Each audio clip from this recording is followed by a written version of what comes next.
안녕하세요. 크리스천 영상학교로 나는 신목사입니다. 오늘은 생명과 영혼을 구하는 백신과 치료제는 무엇인가 라는 제목으로 생각해 보겠습니다.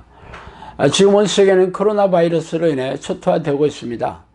전 세계적으로 약 30여만 명의 사망자가 발생했으며 그중 미국에서 약 10만 명의 사람들이 사망하고 있습니다.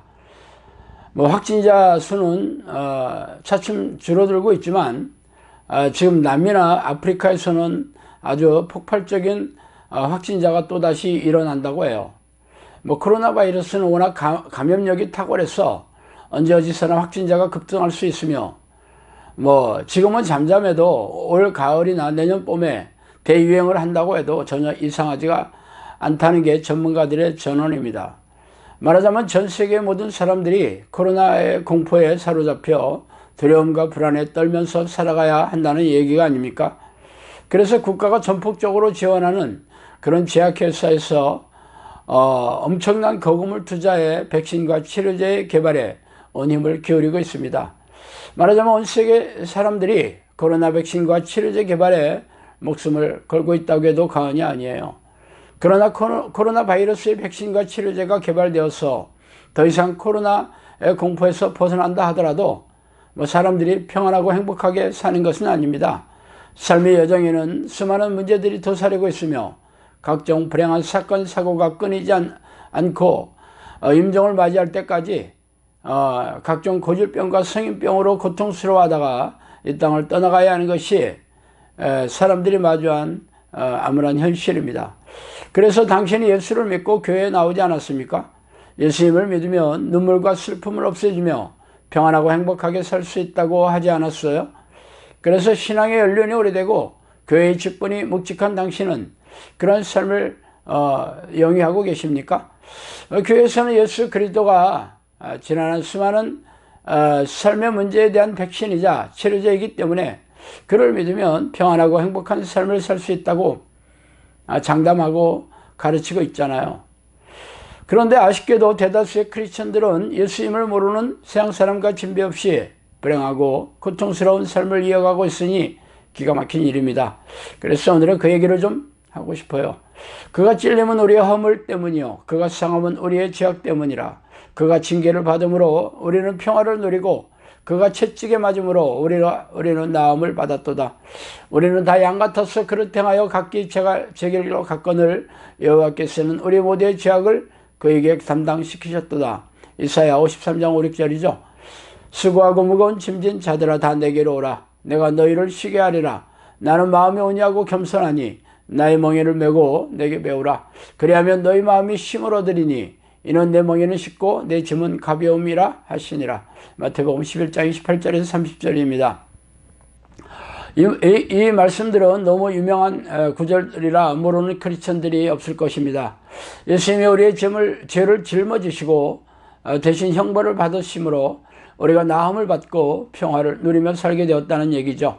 이사야가 예언한 뒤로 약 700여 년이 지나서 예수님이 이 땅에 오셨으며 당신의 입을 열어 이 예언의 성취를 선포하셨어요. 예수를 하나님의 아들이자 메시아로 믿는 자들마다 인생의 쉼을 얻고 평화와 행복을 누리고 살게 될 것이라고 말이죠. 그래서 우리는 이 기쁜 소식을 듣고 버선발로 교회로 나오지 않았습니까? 그러나 왜 여전히 세상 사람들과 진배 없이 고단하고 팍팍하게 살고 있는지 기이한 일입니다. 그렇다면 이유는 두 가지 중에 하나일 거예요. 하나는 이사야의 예언이나 예수님의 선포가 새빨간 거짓말이겠고 또 다른 하나는 교회에서 가르치는 신앙 방식이 예수님이 말씀하신 멍에를 매는 것이 아니고 또 그분의 뜻을 배우는 것도 아니라는 것이죠. 어떻습니까? 제 진단이 명쾌하지 않아요? 그러나 당신의 얼굴이 도무지 밝지 않은 이유가 무엇입니까? 어느 하나라도 버릴 수 없는 곤혹스러운 입장이 당신의 얼굴에 고스란히 드러나 있어요. 예수님의 말씀이 거짓말이라면 기독교를 더 이상 믿지 말아야 하겠고 교회에서 가르치는 신앙 방식이 잘못되었다면 그동안 교회에서 배워왔던 신앙 방식을 쓰레기통에 버려야 할 것입니다. 물론 그런 교회에 더 이상 다닐 이유도 없겠죠. 그러나 대부분의 크리스천들은 이런 선택을 하지 않아요. 말하자면 아무것도 선택하지 않는 그런 선택을 하는 셈이에요. 그래서 교회를 성실하게 다니더라도 세상의 온갖 불행한 사건 사고와 고질병을 짊어지고 고통스럽게 살아야 합니다. 성경이 허구가 아니고 예수의 말씀이 거짓이 아니라면 기존 교회에서 가르치는 신앙 방식이 잘못되었는데도 이를 고민하거나 바꾸려고 하지 않기 때문에 스스로 선택한 결과를 책임져야 할 것이죠. 우리네 교회가 저지른 치명적인 오류가 하나님을 만나지 않았는데도 만났다고 거짓말을 하는 것입니다. 3분짜리 영접 기도를 하면 성령이 득달처럼 들어오셔서 거주하신다고 말이죠. 그래서 주일 성수와 각종 교회 봉사를 하면 세상에서 축복을 받아 잘 살고 성공하게 될 것이라고 가르치고 있어요. 그러나 거의 대부분의 목사들이나 교인들은 하나님을 만난 적이 없어요. 최근 어떤 이가 저에게 유튜브 동영상에 질문을 던졌어요. 성령을 만난 사람과 만나지 않는 사람의 차이가 무엇이냐고 말이죠. 그래서 저는 이렇게 대답했어요.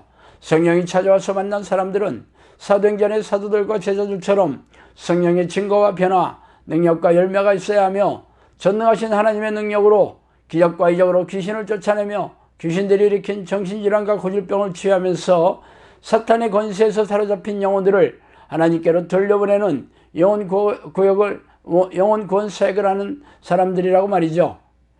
이런 사람이 하나님을 만난 사람이고 이런 사람이 정신질환과 고질병에서 해방되며 각종 불행한 삶에서 벗어나서 평안하고 행복한 삶을 살게 됩니다.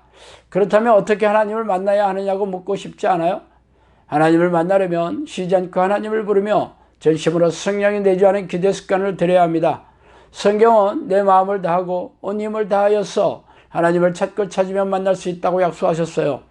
그런데 우리네 교회는 3분짜리 영접 기도로 하나님을 만났다고 거짓말을 가르치기 때문에 아무도 하나님을 만날 생각이 없습니다. 하나님이 누구십니까? 전지전능하신 분이시죠. 하나님은 자신을 소개하기를 나는 모든 육체의 하나님이라 내가 능치 못할 일이 있겠느냐고 스스로 말씀하셨어요. 그러므로 당신 안에 전능하신 하나님의 능력이 드러나지 않는다면 하나님을 만나지 못한 것이고 거꾸로 기적과 이적으로 존재감을 드러내신다면 하나님이 거주하시는 증거일 것입니다. 그러므로 자신의 상태를 살피고 점검해서 앞으로 어떻게 해야 하는지를 선택하시기 바랍니다. 그러나 앞으로도 이전처럼 교회 마당을 밟는다면 지옥불에 던져지더라도 불평하거나 원망하지 마세요. 불행한 삶의 치료제와 백신이 있는데도 이를 선택하여 사용하지 않은 책임을 기꺼이 져야 할 테니까 말입니다. 자, 오늘은 여기까지 하겠습니다. 감사합니다.